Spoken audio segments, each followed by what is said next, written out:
Tyron, man, I'm excited for today. Thanks for joining me. Pleasure to be here. Pleasure to have. Thank you for having me on. Yeah, you My bet. words all stumbled up already, so you can tell I'm really excited. Been looking forward to doing this. It's all good, man. I've been excited too. Let's just kick it off with kind of your story growing up. We just chatted about kind of some career ambitions you had, but let's share it with the audience. How you grew up and how you kind of got into the career that you have today. Yeah, so it's kind of funny when you tell the story. Looking back in your life, it's just kind of funny the serendipitous things that happen throughout life. But I grew up in a neighborhood called Fifth Ward. So if anybody ever listened to the Ghetto Boys in their throughout their life, then that's the neighborhood I'm from. And so generally, when I tag it in a post on Twitter, I make sure I include the bloody nickel because that's what it was known for. And so I grew up in an area, inner city urban area, much like most inner city urban areas. The youngest of five kids, and yeah, grew up in the hood. We've heard these kind of stories before. Not really a rags to riches story. We were a lower middle class family. I didn't really realize how lower middle class we were until some other experiences happened in life. But it was pretty cool. I had a great family, network, and things of that nature, and went through high school. Had aspirations to go to college. I went to college for 2 semesters. So I tell people I didn't graduate, I quituated, and but really it was part of it is and there are a lot of different reasons, and there were even opportunities that made where I could have stayed in college when I went there. But truly my aspiration was this: I just wanted to go so my mom could say at least one of her kids went, because neither of my siblings even went. So at least I did go. I didn't finish, but I went. And so once I could, check that off, I immediately started looking for opportunities to go into the workforce and start to carve my path, because I always knew I wanted to be an entrepreneur. I saw my dad as an entrepreneur. And so that was what I felt like my ticket was going to be: is I'm going to be a business person. So you grew up in the Fifth Ward, and from what you're doing now, a lot of the work that you're doing is still it's in that ward, and I assume it's all over Houston. Can you speak to kind of what you're doing today and kind of the areas that you're doing it in, and how that kind of ties back to your childhood? Sure. So in its current iteration, about 8 years ago, I set up a company called Houston Vintage Homes and Development. And the mission was, our mission statement this day is to reshape the face of inner city Houston one home at a time. And that really came, the genesis of that was when I was a kid, and I'm gonna date myself here. I used to hop on our clothesline and jump on the back of our house and look at the downtown skyline and dream about doing some really cool stuff. My father was in the transportation industry, so I had this vision. I'd buy a warehouse, we'd have our trucking and logistics company on the first floor, and then I'd have a really cool house on the second or third level, which years later I figured out, or I was educated and found out those were called lofts. And so I always had this dream of being in real estate, but didn't necessarily know it to be real estate. So once I set up Houston Vintage Homes, the mission was to go back into communities like where I grew up: Fifth Ward, Third Ward, Second Ward, Sunnyside, which these are some of your urban inner city communities here in the city. And the mission of the company, like I said, was to reshape the face of inner city Houston one home at a time. And what you find in these areas are, there's 3 types of properties. There's homes that are functionally obsolete, so houses that have been there for years and they don't function the way that homes need to function today. Then you have a lot of vacant lots. Then you have a lot of dilapidated properties. And so I just felt like I could really have an impact in that area, and that I could provide a higher quality of housing than what I saw people doing. There were people, affordable housing isn't new. It's just that no one, to me, there was so much lacking in that space. And so that's a little bit about that. Yeah. Okay, so when you go into these areas, who is like if we take the lots and the dilapidateds that are kind of obsolete, who owns all that stuff like currently? Is it individuals? Is it the city? Is it like who mainly owns this stuff, and how long have they owned this stuff? Sure. So you find a few different things. You have people that are kind of, that are savvy enough to understand that these areas won't always be in their current condition. So today is just a snapshot of what it looks like in the present. It's not necessarily indicative of what that future for that area will be. So you have people that have purchased land and they're just kind of land banking it, or they have properties that are dilapidated and they have them boarded up and they're just waiting on time and inflation to have its perfect work. And then you have a lot of renters that are there as a result of landlords. And then you have a small portion of people that are homeowners. But they don't represent the largest portion of the people that are there. When you're buying these properties, are a lot of is a lot of it already on the market for sale, or is it because you're really plugged into the community, you kind of know, what could be bought or what can't? Like, how are these transacting? Sure. So the first thing that happens is, as the as big as a city may be, it gets shrunk down once you start moving into who the real players in any given market or submarket are. I do buy stuff off the MLS quite regularly, but I have built a reputation as the old Ragley House guy. So if you got holes in the roof, holes in the floor, if you think it's a tear down, then you're gonna do like Erica Badu said, you're gonna call Tyrone and see if he wants to buy this house. So most people don't want the houses that I buy. And there's a reason why I buy them from a strategic perspective, but most people don't want those houses. And so I get an opportunity that most people don't get or don't even want in many cases. So let's just like go straight into that, because that is what I've always been fascinated as I've followed you the last couple years. The stuff that you buy, yeah, it to most people, especially that haven't done it before, it's like it looks, I mean, like a teardown. But you go into these time and time again and keep the bones intact and kind of redesign it. So is there something that you're doing differently? Are you more creative, or what are you doing differently that's kind of making these come back to life when most people can't make it happen? So first part of it, Chris, is what my wife says when we're at dinner parties. She said he has this weird sickness, and this infatuation with old Ragley houses. So that's the first thing. I don't know where it really came from. Well, the way I articulate it today is I tell people I have a Superman complex. I see an old Ragley house and I don't even see the house in its current state. Bells, I hear bells and violins playing. My eyes start to glisten. My forehead start to shine. And I automatically see on the canvas of my imagination something that's different than the current state of the house. And I start asking myself, when the architect or the builder built this, what was his original intent? And so that's the philosophical mumbo jumbo component to it, or the passion piece to what I do that excites me and that caused me to have an affinity for these type of properties. Now, when we get to the alpha component, the reality of the matter is this: we buy any house. We'll buy any piece of any house or any piece of land. Well, let me say it like this: I'll buy any house if you sell it to me for land value, because in essence, whatever that structure is, it's now free, if you will, or I'm not necessarily paying for it. I'm paying for what just the land value is. Now, from a building component, if I were to buy a vacant lot and design something and build it, I'm looking at somewhere between a 4 to 9 month lead time, depending on if it's a single family duplex or triplex. Whereas if I buy an old Ragley house, I can get that permit within a week, and in 4 months I'm done. Whereas if there were new construction, I hadn't even broke ground yet.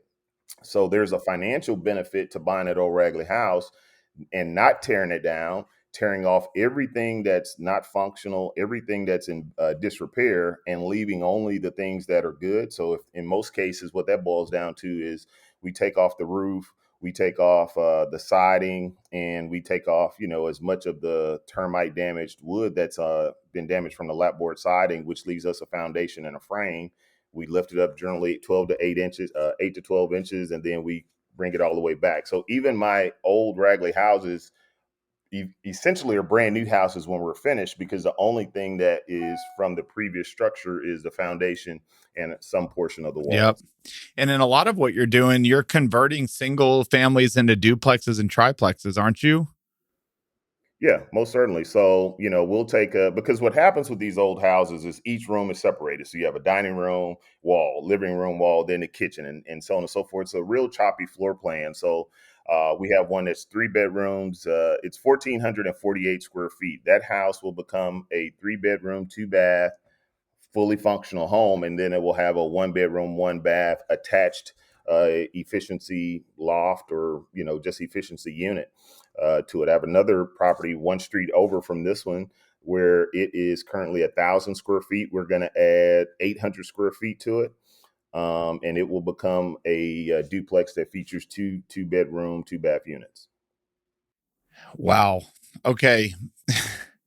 Okay. And when you're done building these, and we're going to talk a little bit more about the process to build them, but when you're done, are you selling these as investment properties? Are you holding on to them? Like, what's the end goal with these? Sure. So our mission is multi-layered in our approach. And so a large part of what we're doing right now is I'm in more of our build to rent phase. So most of these we're keeping.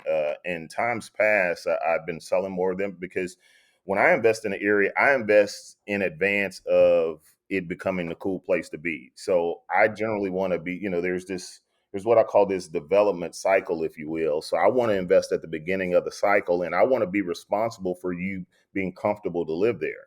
So I don't wait till somebody else makes it nice and look great. I want to be a part of making it nice and great so that you say, okay, great, I would want to live here. I'd want to own property here. So in order to do that, we had to sell off certain assets so that we could bring more people into these communities. Because one of the things that hurts these inner city areas is as a person grows up in that kind of environment and moves up the socioeconomic ladder, they leave these areas and they take their influence and their impact and their example to another area of the city that doesn't even need that example, or it doesn't grow or isn't enhanced by that person. Whereas when you have a business owner that moves into one of these areas where kids in a neighborhood can see it, or they can be active in the community or bring their business into the community, it can be a part of developing that area. So there's a certain portion of our business where we are always going to sell, just because that's how we get more and more people into this area. And on the business side, we need those liquidation events. But right now, we're also doing a great deal of build to rent because one, it's the market needs it. That's part of how we're going to solve the affordable housing crisis, and it just makes good business Yep. sense. So when you were selling these, were you traditionally selling them to folks that had grown up in that kind of inner city neighborhood? And I would love to say most of those people, well, no, I don't know if I'd love to say that. I'd love to say I was selling them to more people who are from those areas. But what tends to happen in a lot of these cases is we don't want to move back into some of these areas until we've been kind of priced out. And now they're mad that they can't afford to be there when there was opportunity in advance of some of those things. But we have been able to get a decent, I'd say for every 10 houses, there are probably three people that are from that area. And in these inner city areas, a lot of times what you have are people that aren't from the city, because in a city like Houston, 50% of the city are people that got here as fast as they can. They weren't born here, didn't grow up here. And so the beauty in Houston is the affordability. So in general terms, you can live inside the city with downtown views and walkable neighborhoods close to stuff, and you know 280 to 350 grand, which is unheard of in some other major cities. So in a lot of cases, it's upwardly mobile professionals that are moving to these areas because of its proximity to downtown, the quality of lifestyle it provides, and it's just a wise investment, and they understand Right. that. Is there an inflection point of some type when you said you were early in that development curve? What is there something that happens? Is it just enough of them done, or people have now seen the turnover for long enough where people start to go, "Oh wow, things are starting to turn around." Is there something that usually happens, or like how do you think about that? So generally, so my strategy is this. I call it, I follow the smart money. And so I didn't, so like even in my neighborhood, obviously I had an affinity for my neighborhood, but one of the things I also did is I studied my city and I studied around to get an understanding of what's going on. And so my philosophy is I follow the smart money. Well, how do you know the money's smarter than you? If they have more commas and decimals, if they have more commas and zeros in front of the decimal point, then it's safe to say the money's smarter than you, is my simple premise of looking at it. So early on, years like in 2005, I was on a board of directors of a nonprofit organization. Long story short, they did the city of Houston made me privy to a study that the city did to show what were the areas of town that had the most tax delinquent lots, and my neighborhood happened to be one of those areas that had the most lots. So what that said to me as a person that understands real estate and development, if this area has the highest concentration of lots, vacant lots that are tax delinquent, that means it's the easiest area to redevelop because you don't have to tear down houses, you don't have to worry about displacement, you don't have to worry about NIMBYism because you got a ton of lots. So that just showed me that, you know what, this area is going to be hot. So this is in 2004, 2005. So in that area, to kind of give you a range of what's happened. So I purchased my first lot over in that area for Okay. $7,000. We just purchased one in 2020 for $100,000. There was 2 blocks away from that one. So from 2006, 7,000 to 2021, 100,000. And so that's how values have increased. But going to your point of that inflection point, so not only did I recognize this, other large builders and developers who have way more money and resources than I recognize this. And so they started to purchase in this area and other areas like it. So the inflection point to me is paying attention to what's going to happen in that area from a public and a private sector Yep. perspective, and then putting yourself in front of that Got it. wave. And on your labor and the crews that are doing these jobs, are you GCing it? And if you are, like, are you hiring folks to work on these homes from these areas so that it again further keeps, the prosperity kind of in labor within the that ward or whatever area that you're developing? Sure. So let me explain that in long form. So part of so there are a couple of different iterations of our business, and so yes, we have our own building and construction company where we manage our own projects, and we teach other new investors or new developers how to do the same. So our first phase is kind of, to use Reagan's old concept of trickle down, if you will. So we try and start with the investors and the developers to empower them. So individuals from these areas or who have an affinity for these areas, empower them to do the same thing we're doing. So now we're bringing in investment capital and getting others to help us kind of change these areas. So that's part one. Part two of that is something that one of my babies, if you will, is called Urban Builder School. And what Urban Builder School is designed to do is to get more of us to become licensed builders. Like in Texas, you don't need a license, so you can just hang your hat and go. But in other states, you do. So we want to help get more people into the building space. And then the next layer of that is getting more people from these same communities into the trade. So I have many friends and colleagues and people I've met who are now in the HVAC industry that are now becoming carpenters, and it's a little bit more difficult on electrical and plumbing because there's such a long period of apprenticeship that's required. But we've actually been able to help 2 people go down that path or get started on the path to becoming plumbers.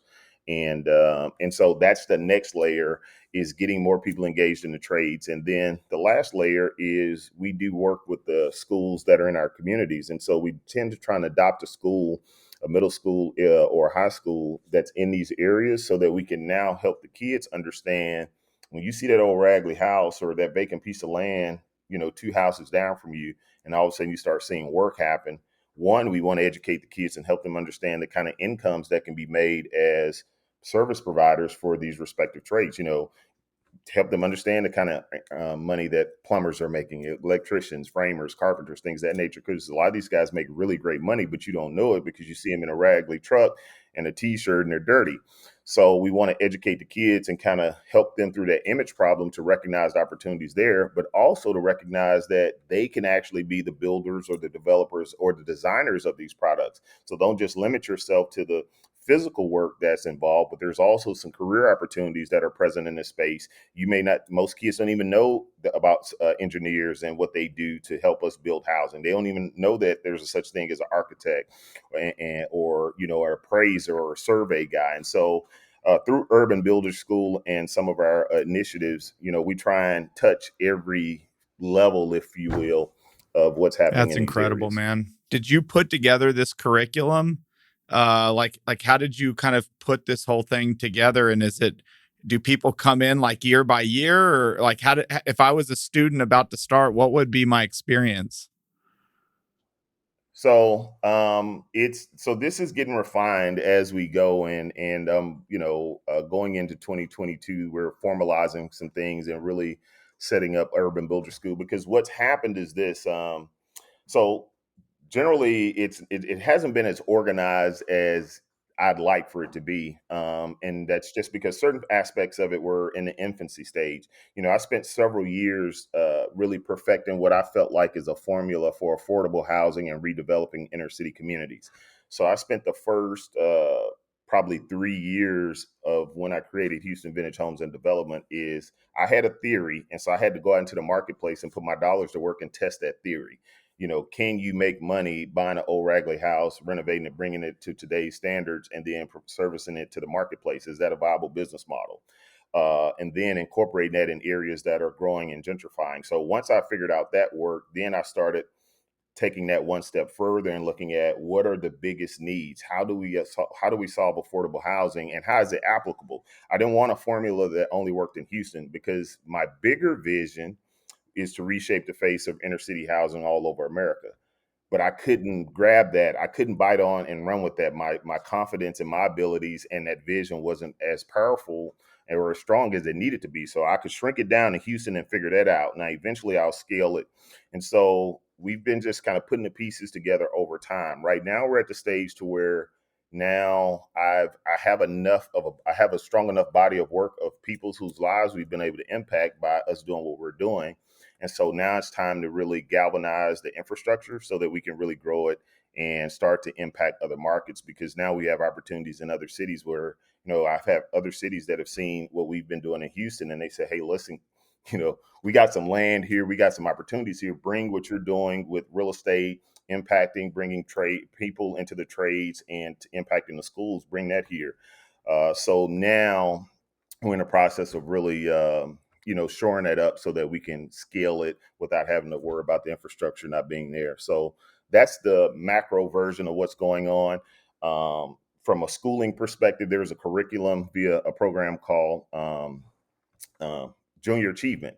And so when I was in middle school, there was a guy who came to my middle school from Junior Achievement, and it was very impactful. And I said, when I become successful, I'm going to go and volunteer with that. So we utilize Junior Achievement as a vehicle to volunteer in the schools to then go out and teach that. So that's helped us be able to leverage from an organizational perspective and do some things there. And then with Urban Builder School, what we've been doing, one of the initiatives I have with a suburb of Houston is so what there are some carpentry schools and some HVAC schools. And so what we do is when a person wants to get into the trades, we help them find one of these local schools in the area that is either offering some type of stipend or scholarship or something like that. And then we send them to say, hey, listen, go over there, call them, tell them Houston Vintage Home sent you. Then once they go and get their certificate, they give us a call. And now we have, one of my HVAC guys, if they got their HVAC license, that we can have them work with, or if they've learned framing now, we got our own framing crew and that they could potentially work for and learn. Or I have other trades that I work with that build our houses, that do service work for us as well, that we can send them to. So depending on where you are, if you're looking to be a builder developer, that's more of a coaching program that I do within the context of my time. And so it's generally about a 4 to 6 month time frame where we literally we're going to do a project. So say, okay, Chris, you're qualified, you got your money, you understand, what kind of investment you want to do. Okay, let's go find a property. We find that property. Then I take you through the chain. This is how we put that deal together. I call it massaging the deal. So you got to figure out, how much are you going to make? What's it going to cost you? Here's the lender that can, provide the financing for it. Here's the capital you need to do that. And then I coach them through that process. So I don't want to manage your construction project. You need to manage it so you can learn. So it's trial by fire. The difference is you always have the coach or me to put out the fire whenever it shows up, because I've been there before. And so I'll let certain things happen so that we can come to what the solutions are. You can go through that process of problem solving, because truly I believe real estate's a problem solving business. But it's wrapped around people and property That's though. what keeps it interesting. There's always something to work on. I have one more question on this. This is just fascinating, especially how early you're getting involved. In the inner city, how early do you need to get involved in these children's life before they're kind of are kind of at an age where they're met with maybe a fork in the road? They could start probably doing things that they're not going to be proud of later in life, or they can take a different path. How early in their life does that really start happening? you know, as early as you can have impact is when you want to do it, but middle school is key. Like if you can catch them in between sixth through ninth grade, you can start to plant seeds in their minds. You know, just it was probably not even a month or two ago. I went back and thought about something that happened to me when I was 12 years old, and that was my sister got a house, Habitat for Humanity house, and so you had to volunteer 300 hours, I think it was. Well, I helped frame and put the sheathing on her house when I was 12. And I'll never forget thinking to myself as we're putting this house together, like, I'm like, man, this is all that's in this house. Like, this is it. Oh, I can do this. And I forgot about that over time. And just, I was walking by her house the other day because, she lives in our community where we grew up. And I was like, man, you know what? This is a part of why I do what I do today because of this house right here. So, and that was at that middle school era. So middle school is where you really want to. That's the critical portion. If you can touch them in elementary school, it's cool to plant those seeds. But middle school is where the rubber really Okay. meets the road, I believe. All right. What is the definition of affordable housing to you? I think that phrase gets used in a lot of different ways. Is it something with government assistance and things of that nature? Or is it just something that is truly affordable? So I'm probably not, I don't have the proper vernacular, or I'm not going to use the legalese terms or whatever the case may be. But to me, affordable housing is this: it is it is housing priced to where the average the lady who's cooking your food at your kid's school, the guy who's on the back of the truck picking up the trash in your community. When you go out to a nice restaurant, and the person who's servicing you as a waiter, or maybe the maitre d', or whatever the case may be, when you can provide housing for the average person, that to me is what affordable housing. So it's that number moves based on what city we're in, but when you can provide housing for pretty much the people who are the bread and butter of our society, not the person that's at the upper echelon, or the person that's making above average income, they're probably not going to want affordable housing anyway. So it's when you can provide basically for the people who are core and critical to, keeping our society moving. And when you're underwriting a tenant or you're doing a background check or a credit check, I know in this segment of the income world that you can often look at a choppy history or maybe credit that's not as good. Is there something that you've found that you can say, look, I know maybe in the past things weren't good, but when you see something is like I can, there's something you see in the report or in the person or in something that goes, this is a person I still want to rent to. Sure. Let me answer that. Let me give you a little bit of a long answer based on experience. So, my worst tenant to date was a young lady who had tremendous credit, stellar job history, parents that could co-sign. And when they left our house, they left her boyfriend left a stripped down Cadillac on blocks in the garage. The pit bull had ate up the fence and tore my backyard up. Juxtapose that with our best tenant to date. If we could clone this guy, I would build as many houses as I could, or apartments, and rent to him and anybody he brought along. This gentleman literally had just gotten out of prison, maybe had been in the workforce about 2 to 3 months, and long story short, because he had a felony, no one would lease to him at all, and he couldn't find anyone to lease to. And I'll never forget us sitting there talking to him. He said, I'm not saying I'm not a bad, what I did the past wasn't bad. It was, but I'm not that person no more. And I paid my debt to society for that. All I'm asking for is a chance, again, to prove myself. And man, when I could tell, well, if I tell you, Chris, I would walk into his apartment and I would, how you're impressed when you go into a place. I'd be like, man, I could hang here. Like, it was just amazing how clean and nice he kept it. So I say that to say, real estate's a people business, and it's a problem solving business. And so you have the application and what's on that application, but underwriting is looking into a profile or a situation and seeing what's not so readily available in black and white. That's what truly underwriting is. And so it's asking questions, it's allowing that person a chance to explain certain things that are blemishes or issues. And a lot of, it's not a perfect science, but sometimes it's an intangible thing like trust. It's just, you just know deep down in your knower that, I feel a certain way and I'm gonna take a chance on this person. Then in other cases, it's just, everything lines up and they check off all the boxes. So Um, so yeah, I don't know if that necessarily hits the nail on the head, but that's kind of sort of our mentality in our process. You know, what I tell our agents that are whenever they're working with clients, I say, listen, you got to look at the application, but you got to look beyond the application. So you have what's on black and white, but then you got to look beyond that and ask really great questions. And we have some questions that we tend to ask all tenants when we're kind of screening them to get an idea of, That you know, gives who me they are chills, speaking to. man. I mean, if you're going to go pay your debt to society and you're going to be in prison and you get out, you should be given a fair chance. You don't, it's like doing time even when you're not in jail if you're not. When people come out of prison, I've never had a place to lease to an ex felon, but does the prison give them any type of, like some certificate or just something that they can show the world that says they were even a good, person in prison that kind of alludes to who they are? Or is there anything even like that? Sure, there are.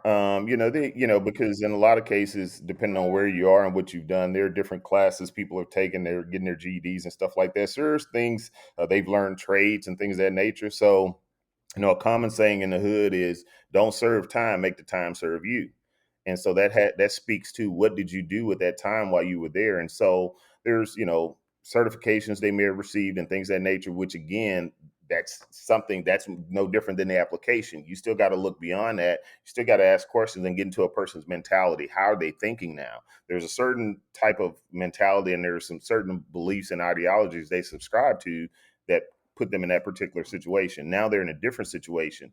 So it's our job as stewards of the property to ask questions that are going to help us get a good idea of their mental framework today and how they've grown over that time period, and are they going to be suitable tenants or occupants for a property that we have. When you're financing this, is are there any type of credits, or is it pure just a private transaction, or do cities help with any of the financing of these properties, or is there anything outside of a typical equity and loan?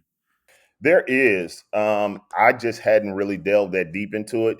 For me, it was so I was having a conversation with a mayor of a small town, and what I told him is this: I said, "Mayor, I'm sure you guys have some incentives and things of that nature. Everything we've done has up to this date has been outside of those any of that type of assistance. It's just been me and other like-minded investors where we partnered together and we had a vision and we could execute it.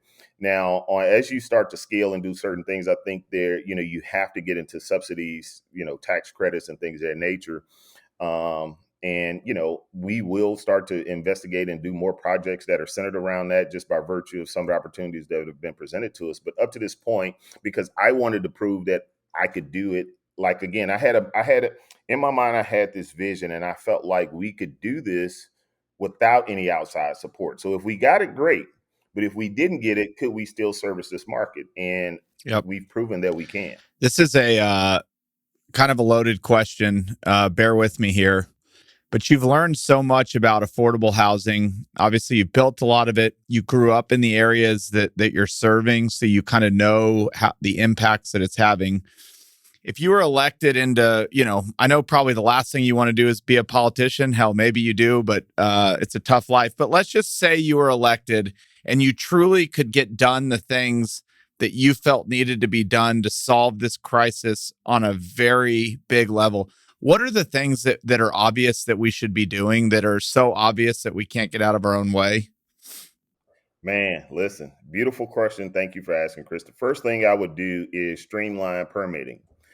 It When you understand, it's let's just use simple math. Okay, as a developer, I purchase a lot for 100 grand, and we're going to build 3 units on it that will be worth $250,000 each. Or let's say we purchase a lot for 50,000, and build 3 units on it that are $250,000 each. So now the city goes from earning, if you have 3% tax rate, on 50,000, what is that, $1,500 to 750,000. I mean, it's a huge chasm of money here between what it was as a lot versus having three properties on it.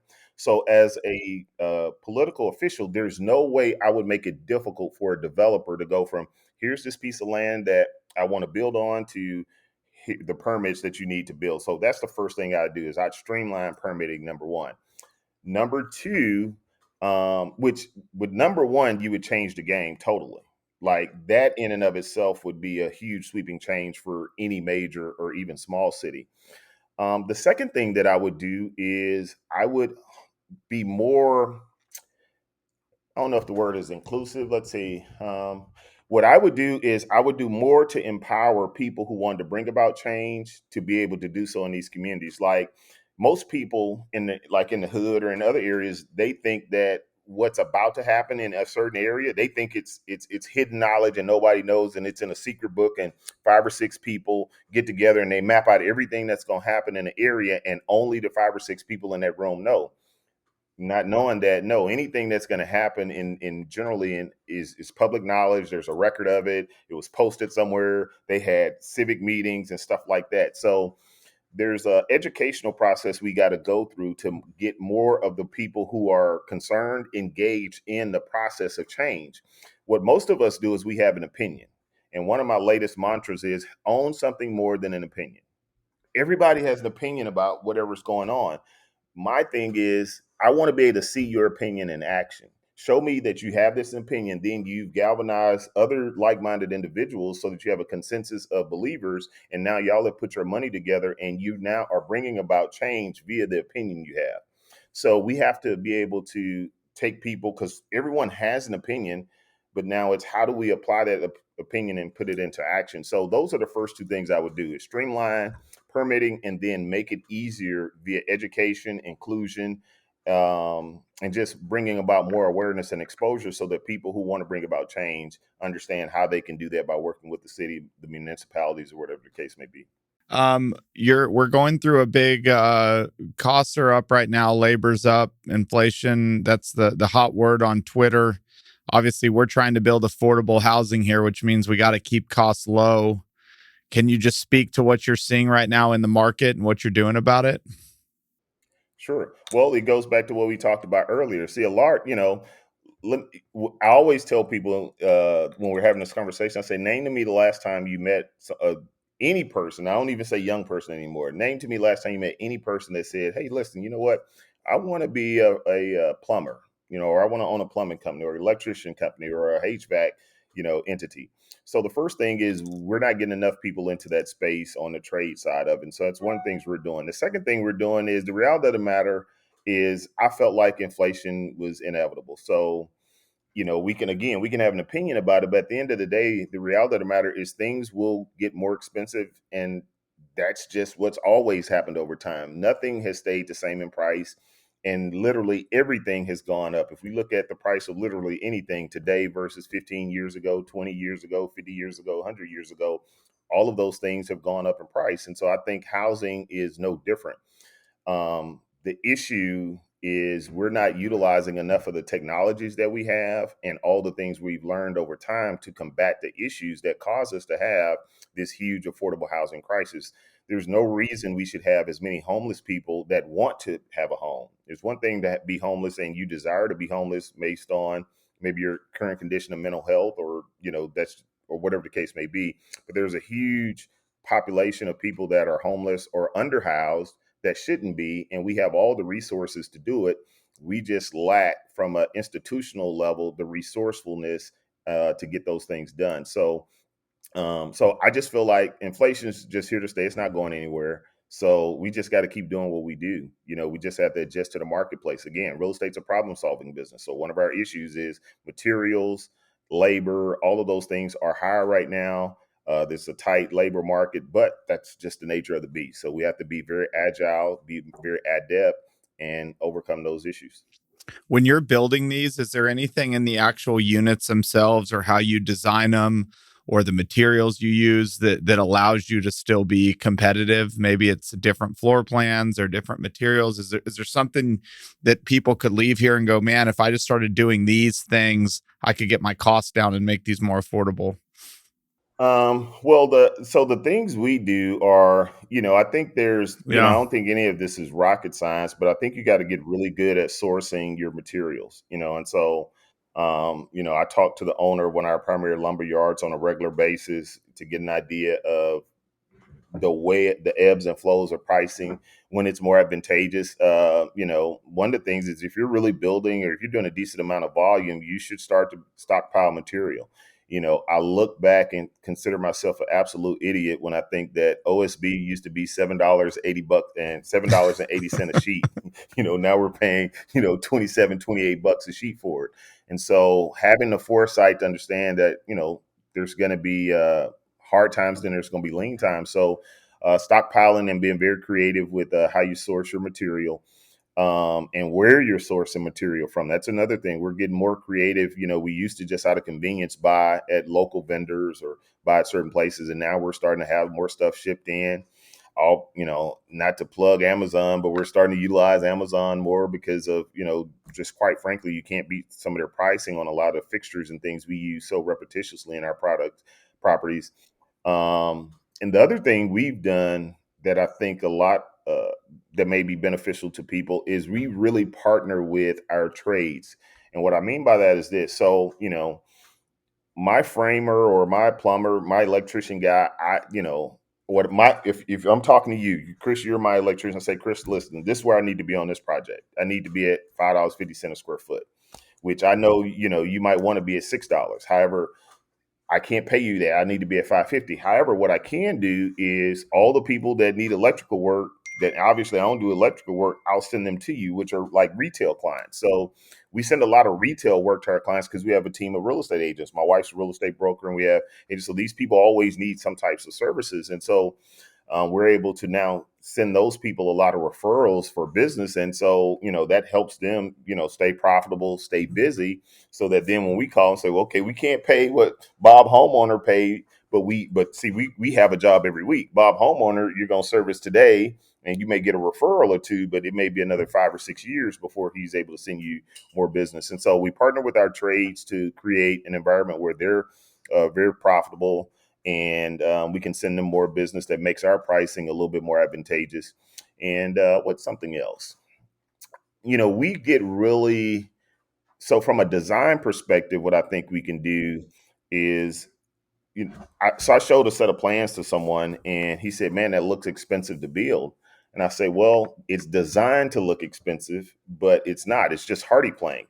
But most people just use all horizontal hardy plank. Well, what if you drop just some vertical hardy just around the window? Doesn't You're going to have to cover the window anyway. All you did is just put just a little bit of thought. And so a lot of ways that you can have high impact with low cost is just adding a little bit of what I call design thought. So you do one or two little design elements so that your house stands out, and now that gives it a higher perceived value. If it's a rental, the people have a little bit more pride in it. The way I articulate it is like this: our rentals don't look like rentals. So my property that's a rental property isn't going to look like a rental. And what I mean by that is when you look at it, it looks like a really nice house. You say, man, I'd want to live there. Most people that build rental or affordable housing, you can look at it and say, oh yeah, that's a new affordable housing development, which to me that cheapens it to a certain degree. Now it's great, and I'm all about progress, but I sometimes think we can do a little bit better. And one of my personal mantras was always to figure out how can I service these people better. And so I'll share this last little nugget on this note with you. With all our renovated houses, I have this concept, Chris, that I call the kinfolk factor. And the kinfolk factor is this: when your cousin comes to your house, or your aunt, or someone like that, we all would love to have that one something in our house that they say, oh man, we got to go to Chris' house. He got this so and so. He got a man cave. Or if they're cooks, they say, oh man, they have a pot filler in their house. Or so we always like to have a feature in there, even in our affordable house. It could be a affordable house in the worst part of the community. Like there's a part of Houston called Second Ward, and it's one house, and all of our old houses get a name. So this house was Miss Carla. Miss Carla. So we took out the wall in between the kitchen and the dining room. The wall was made of lapboard siding, and in that place we put an island. Well, that island was made from the lapboard siding that we took out of that wall.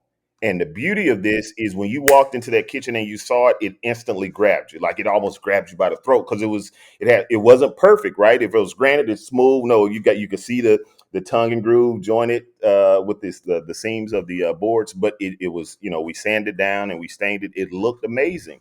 And every person that walked into their house commented on it. And so that's one of those kinfolk factor houses. We had another house in a part of Houston called Cashmere Gardens. And this is a house that leased out at the time for $1,200, So usually you're going to go into a house like that and it's going to have, laminate flooring, basic particle board cabinets. We put shakers in there, soft close shakers.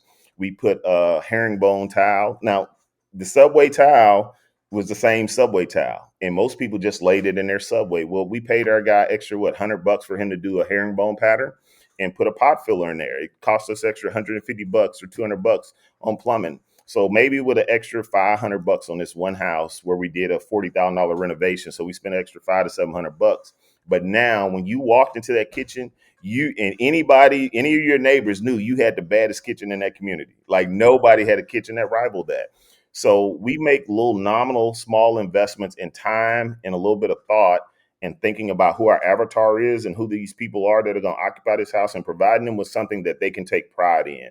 And when you do that, I think a lot of times we think the buying public, we don't realize they're smarter than we think they are. Like they watched all the same shows we did. They have all the same sensibilities we do. So when you can speak to that and appeal to that, people will pay more if your desire is to pay more, or they'll have more value for the property. They'll take better care of it, all because they can tell you thought about it and it wasn't just about you doing the cheapest thing to call it done. You said something the other day on Twitter that I just really admired, and it was something to the degree of, maybe you could charge 1,500 a month, but you don't. How do you think about what to charge? What's enough for you, and what's too much? Sure. So, to understand me as a person, Chris, I'm not money motivated. And it changed my life when I figured that out, that none of my goals are built around a dollar amount or, you never see me talk about, hey, yeah, this how many units we own, like, because those aren't the metrics or the KPIs that dictate, whether my life is a success or not. I'm more interested in, by personality type. You have, we've there's this way I learned to kind of understand personality types, and we all kind of fall in the four categories. You have blues, yellows, reds, and greens. Greens are very analytical. Yellows are the people who volunteer, give you the shirt off their back. The reds are the money motivated people, and then you have the blues. We're just fun loving people pleasers, love having fun, life of the party kind of people. And so what I recognize is I'm more driven by impacting people and how I can affect the lives of others. And so when it comes down to how do we determine what we charge, if it's a property that we're selling, now from a professional perspective, the way I entered the business of real estate was via the lending space. So initially I was working for a subprime lender, became a mortgage broker, and I learned the real estate space initially on the financing side. And I'll never forget those calls that I used to get from people who were facing foreclosure on their property, and delving into how some of these people got there. So the first thing is, when we're selling a house, I'm always going to make sure that buyer has equity day one. I'm not interested in pushing comps and being the highest selling property in the area. That's not my goal. Because the reality of the matter, for you're selling a house and you're going to make 50 grand selling it, and then you could bump it up and make an additional 10. Yeah, that 10 is great, but it's not going to change your life that much. But it could be substantial for that person. That 10 grand could be the difference in them being able to refinance if they got into trouble. So we're always going to leave some equity there because life happens to us all. And some of us are more or less prepared. And so I want to make sure that I'm not a part of putting you in a position where you're in a compromised situation. And even when it comes to leasing a property, we have a certain number we want to hit as our ROI. If we can eclipse that number, great. But if we can hit our number, we're fine with hitting our number. So for us, it's never about squeezing all the juice that's left in the grape. We want to leave some there for the next person. And do the folks, do they understand that when they're getting it? Not that you're out, bragging about it or Almost certainly. but do they understand that this is who they're dealing with and this is the type of person they're dealing with when they're buying from you? Well, this is what you can't fake, Chris. When you meet a person, if we're in the same space and me and you're talking, you're looking in the eyes, like the eyes are the gateway to the soul. It's hard for you to just, it's hard to, in the hood, we say it like this: real recognize real. And my motives and my intents, they just come across. You know what I'm saying? And people can feel it. I can tell you something, you can hear it, but it's another thing when you can feel it. And that speaks to more than just what's being said or how it's being said. That speaks to a spiritual level and how energies combine and resonate with one another. And so, again, this is part of uh, this is part of the more feely, touchy feely, intangible part to business and what we do, but it's a very real part for us. And the second portion goes back to something we said earlier. The average consumer is a lot sharper than we give them credit for. So, when they're renting a house, they know what rents are going for because they've tried to rent in that area. If they're buying, they have an agent who's, hey, this is a value, and they've looked around. They didn't just look at my house, so they're not buying in a silo. They've looked at mine and they've looked at others, so they know, or they got an idea that, man, this. And in fact, it goes to the opposite. They're like, well, why is yours Yeah. less? Sometimes. So yeah, they do recognize it. All right, a couple more just on, understanding this. And what you're doing is saving these communities, but in a lot of areas, and I talked to Aisha about this on the podcast, 6 weeks ago, 8 weeks ago. What are your feelings on gentrification? And a lot of these neighborhoods that you're in are close to downtowns. They're getting bought up by big developers that want to do big projects. What goes on in a community when gentrification happens, and just, what are your thoughts on that? So, gentrification, to me, I'm not a person that believes gentrification is bad, for one. For instance, there's a property I have, Chris, where in the last 6 months there have been, I'm saying it's on one street, and literally one street over there's a store. Three gentlemen from that area have lost their lives in and around that store. Like, one of them has literally lost their life across the street, cat a corner from one of our properties. So if you're anti-gentrification, you're anti making these areas better so that there can be less stuff like that happens. To me, our issue isn't gentrification as much as it is the lack of affordable housing. That's the big elephant in the room that no one wants to recognize. And it goes back to having an opinion. People see a house getting built and they're saying, oh, well, this raises my property values. That is true. But to me, it's hard to be mad at my property values going up when I understand that this is a wealth component. Like, who gets mad because they're getting wealthier? Well, but that's because there's an educational gap. So the issue is we are trying to solve something with a single shot approach, and or with a laser approach. Okay, I'm gonna just delve onto this one area, and we're gonna solve all these ills that are plaguing this area. And that's not the case. There are multiple levels to this. It's multiple dimensions that we have to fight this on. So that's why with what we're doing, yes, there's a real estate component, but we use real estate as a tool for economic development. That's my mission. So now, if I can start to empower people in the community, which raises the per capita income, now you're not being displaced and you can participate in the gentrification, which gentrification means making better. Like, in a lot of these neighborhoods and communities, we don't have adequate policing, but you can't have adequate policing if you're in an area where there's a very small tax base, because people don't, there's a whole bunch of vacant tax delinquent lots, tax delinquent properties. Where, how are you going to pay for policing? How are you going to pay for incentives? Tax incremental reinvestment zones and all these other things, tax abatement, stuff like that. In order to do some of these things, you need a certain amount of people paying into the system to help that. And I'm not saying the government are the most efficient. They're the most efficient people at deploying capital, but that's the system and infrastructure we have. So, we have to attack this on multiple levels. And gentrification, in my opinion, is only one piece of the puzzle. We have to deal with displacement. We have to deal with bringing about more affordable housing. We have to bring about plans for economic development that allow for people in these areas to have higher paying jobs. And just raising them, you can raise the minimum wage, that's fine. But what do you do for the skill gap? See, in America, we went away from, everybody's not going to go to college, but we started to, that began what we espouse. So what about this whole group of people that aren't going to go to college but still need to have skills to contribute to society so that they can, enrich in their lives? And so we got to come up with ways that allow people to stair step their way through life. And so there's multiple different ways we can approach this. There's no one, it's just not as simple as us tackling one thing and we solve the issue. It just doesn't work like that.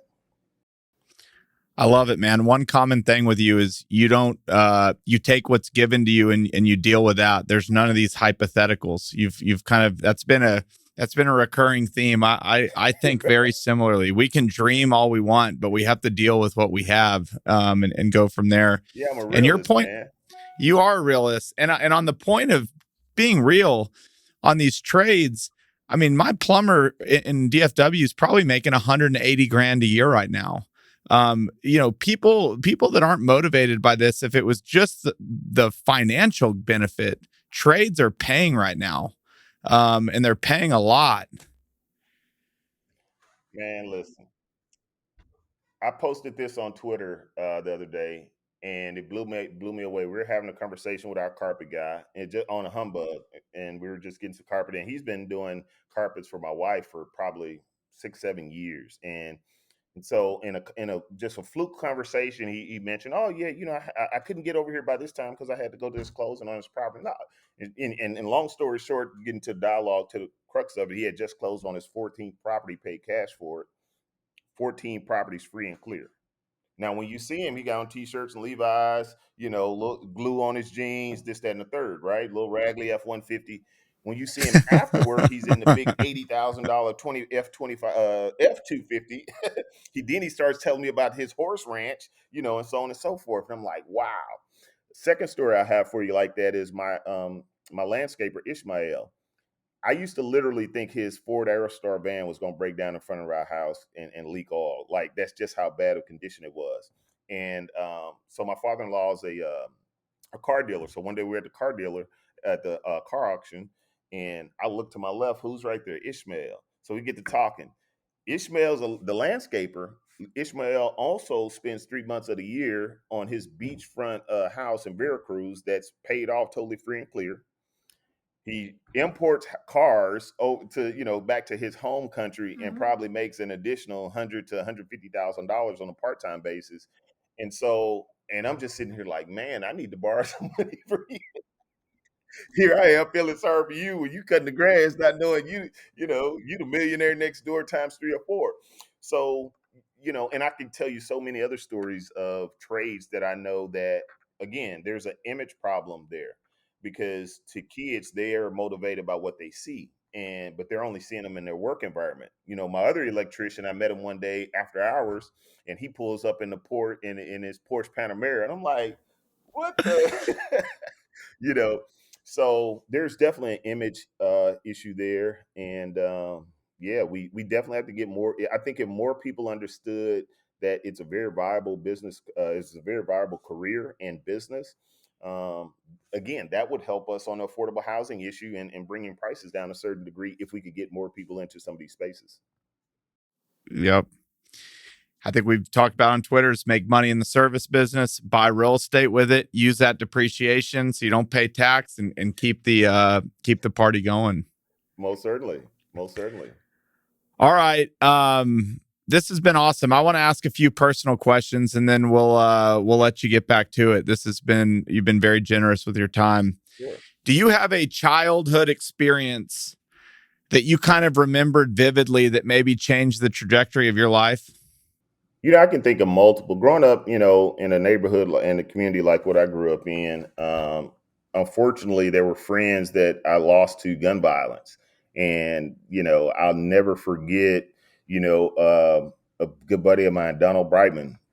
Um, we were in 10th grade. We had just played basketball the night before. We used to hoop at our church. So there's this church in our community, and one things they would do from an outreach perspective is have kids come hoop on Thursdays. So we had just hooped that night on Thursday. I go to school Friday, and got killed because after he left the hooping thing, he went to hanging out with some friends, and you know happened to be a couple of the wrong types of people in that group, and he got shot by a stray bullet with somebody playing with the gun.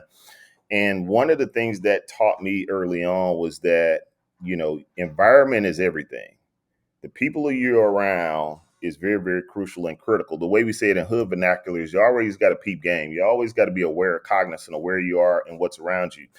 And so I grew up with that. But when at that moment, and Donald wasn't a guy who was, doing any kind of street or any kind of illegal things, but he was just in an environment where he shouldn't have been, and he didn't recognize it soon enough, and the price he paid was losing his life. And so one of the things that taught me is, one, be mindful of your environment, and if it's not the right environment, you need to get out of there quickly. And so I equate that to business in a different setting to add a little light to the conversation. And the business application for that is fail fast. So when I'm in a business environment that's not suiting for me, it's not profitable, it's draining my energy, I'm not excited about it, I'm gonna fail fast, close that down. Okay, that didn't work. Boom, let's move to the next thing. Yep. I love it. Thank you for sharing that. And I'm sorry about that. What's one thing you believe in that a lot of people around you don't believe?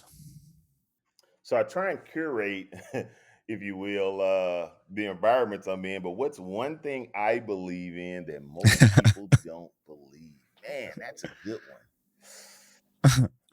I hadn't been asked that one before. I'd like to think I'm around all like-minded people. Um, Tell you what, let's go to the next one. Let me ponder that while we move to the next question. That's a good one. That Jeez. that's fair. You got two more. I'll make them easy. These ones will be easy. What's the best advice that you've been given, whether it's in your career, life? If you were talking to your son right now, what kind of advice are you giving him? I think so. The best advice I was given, I've been married 21 years, thank God. And I remember when, and so where we worship, they announced that, hey, so and so is getting married. And so another, one of the uh, gentlemen who's a senior to me by maybe 15, 20 years, said, hey, Tyron, man, let me, congratulations, this, that, and the third. And he said this one thing. He said, whatever you desire or seek to happen in your relationships, it always start with you.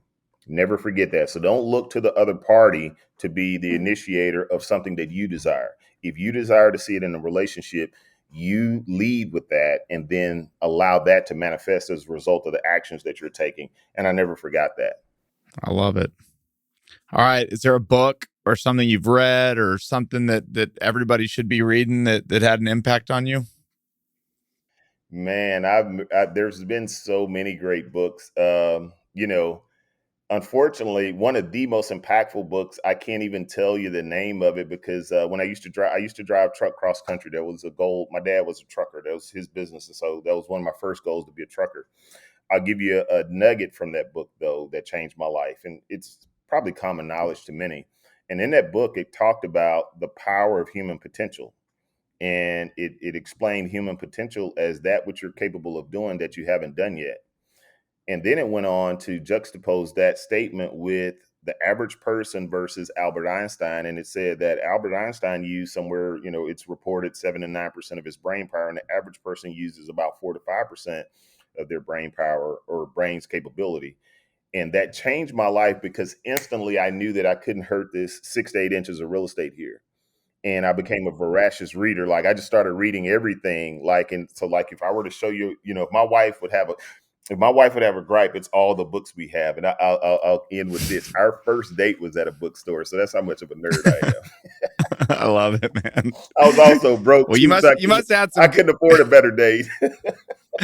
you must add some good game picking up a girl at a bookstore. I've not heard that one, And but now she was loaded, she was an engineer and I mean making all kinds of money. And so, I was like, well, I probably can't impress her by taking her somewhere she hadn't been, but I bet she ain't been, to the bookstore on a date. So, hey, um, what's something a lot of people around me don't believe in?